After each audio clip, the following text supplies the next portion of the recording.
মঞ্জু ভাই, গত রোববারের পর থেকেই আপনারা একটি কথা বলছেন যে আসলে যে নির্বাচনের পরিস্থিতি আসলে কি হবে, যেখানে দুজন নির্বাহী ম্যাজিস্ট্রেট নিয়োগ করার কথা বলা হচ্ছে। আইন শৃঙ্খলা পরিস্থিতির যে আইন শৃঙ্খলা বাহিনী ছিল তারাও কিন্তু দায়িত্ব পালন করেছে। যে ঘটনাটি ঘটেছে তাদের সামনেই এই ঘটনাটি ঘটেছে, যেটি অভিযোগ করা হয়েছে। তাহলে আইন শৃঙ্খলা বাহিনী কি যথেষ্ট মানে আসলে পরিস্থিতি স্বাভাবিক রাখার জন্য, নাকি আসলে রাজনৈতিক দলগুলোর তাদের সংস্কৃতিটা পরিবর্তন করা জরুরি? হ্যাঁ, ধন্যবাদ। আমি যেটা বলছিলাম যে দেখেন, তফসিল ঘোষণাটা কিন্তু একটা অগ্রগতি আমাদের রাজনৈতিক অঙ্গনের জন্য। কারণ এতদিন কথা ছিল যে ইলেকশন আদৌ হবে কিনা,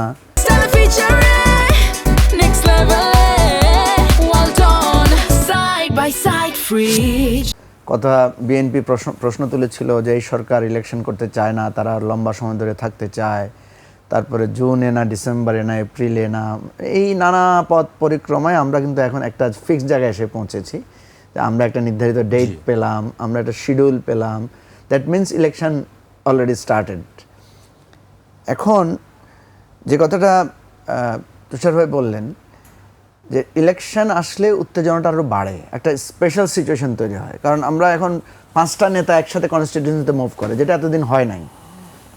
এখন যখনই মুভ করে, যখনই সবাই একসাথে ক্যাম্পেইন করে, যখনই একসাথে মিছিল প্রচারণাটা চালায়, তখন উত্তেজনাটা আর বাড়ে। উনি এতক্ষণ যেটা বললেন যে এমনিতেই তো আইনশৃঙ্খলা পরিস্থিতি খুব ভোলাটাইল। আইনশৃঙ্খলা পরিস্থিতি এতদিন উন্নতির জন্য আপনার কোনো পদক্ষেপ নেন নাই কেন?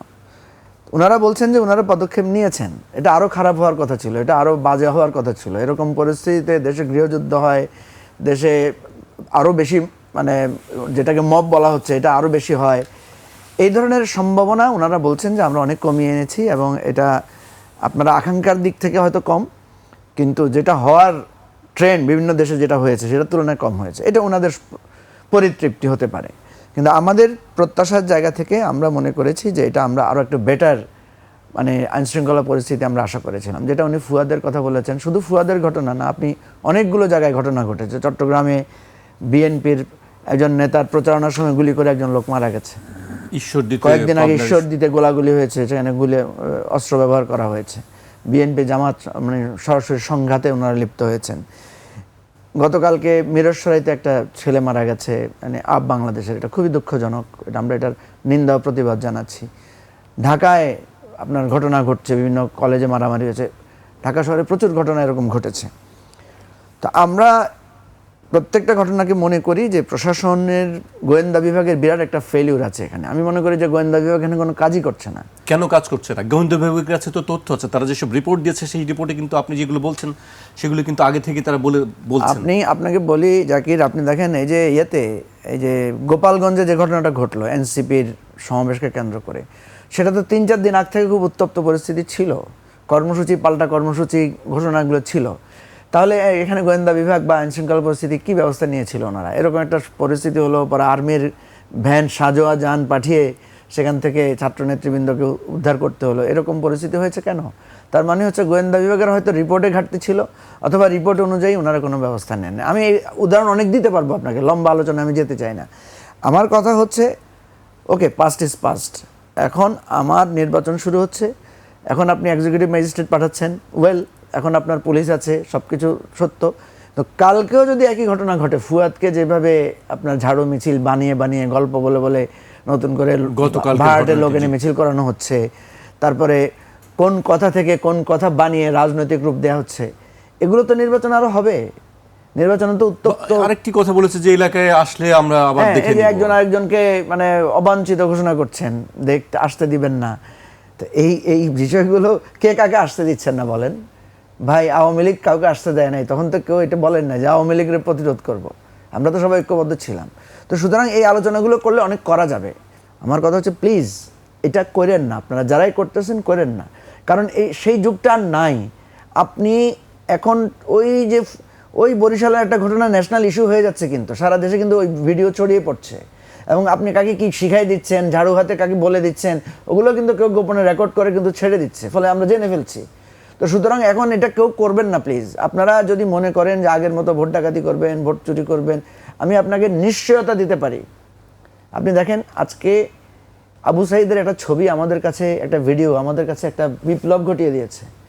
তো আবু সাঈদের মতো এরকম অনেক লোককে কিন্তু গুলি করে মারা হয়েছে, আমাদের কাছে ছবি নাই, আমাদের কাছে ভিডিও নাই বলে আমাদের সেটা স্পার্ক করে নাই। কিংবা ওই যে পুলিশের বক্তব্য যে স্যার একটা মারে তো আরেকটা পালায় না, আরেকটা দাঁড়ায় যায়, ওই কথাটার ভিডিওটা যদি কেউ ধারণ না করতো তাহলে তো এই এই এই উপাখ্যান আমরা জানতে পারতাম না।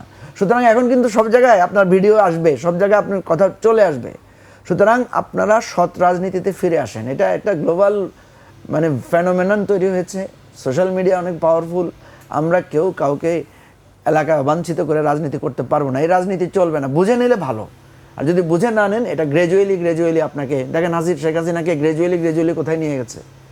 আমরা এখন অনেক কথা বলতে পারি, আওয়ামী লীগের অনেক অবদানের কথা বলতে পারি, বাংলাদেশে আওয়ামী লীগের মুক্তিযুদ্ধে অবদানের কথা বলতে পারি, কিন্তু চোখের সামনেই তো আমরা দেখলাম আওয়ামী লীগ কীভাবে গণবিচ্ছিন্ন হয়ে আজকে তাকে এখান থেকে পালিয়ে যেতে হলো। এই রাজনীতির পরিণতি আওয়ামী লীগের জন্য যেটা হয়েছে এটা তো কালকে আমার জন্য হবে ভাই। আওয়ামী লীগের পরিণতি দেখে খুশি হয়ে তো লাভ নাই। আওয়ামী লীগের নীতি যদি আমিও অনুসরণ করি, আমি যদি একই পথে চলি, পরশু তো এর পরের দিন তো সেই শিক্ষাগুলো নিলে তো আসলে কোনো সমস্যা হওয়ার কথা ছিল না। সেই শিক্ষা কি আমরা বলছি প্রচুর শিক্ষা হয়ে গেছে আমাদের, প্রচুর অভ্যুত্থান, প্রচুর মানে ঘটনা ঘটে গেছে। এখন আমাদের রিয়েলাইজ করার সময়, এখন আমাদের অনুভব করার সময়। আমি আপনাকে শুধু বলবো যে আপনি যে কথাটা বললেন যে নির্বাচন এসেছে, নির্বাচনের শিডিউল ঘোষণা হয়েছে, নির্বাচনে যে আরপিওর মানে আইন আচরণবিধি যেটা বলা হচ্ছে, আমি মনে করি এই যে ম্যাজিস্ট্রেটরা থাকবে এটা কঠোরভাবে করতে হবে। পুলিশ এখন দেখাতে হবে যে ওনারা নিরপেক্ষ আছেন। ওই যে বলে না বিড়াল প্রথম রাতে মারতে হবে। প্রথম রাতে আপনি যদি 8-10টা ঘটনা করতে পারেন, প্রমাণ দিতে পারেন, স্থাপন করতে পারেন, তাহলে নির্বাচনটা করা যাবে। আদারওয়াইজ নির্বাচন সুষ্ঠু হবে, উৎসবমুখর হবে বলে আমি মনে করি না।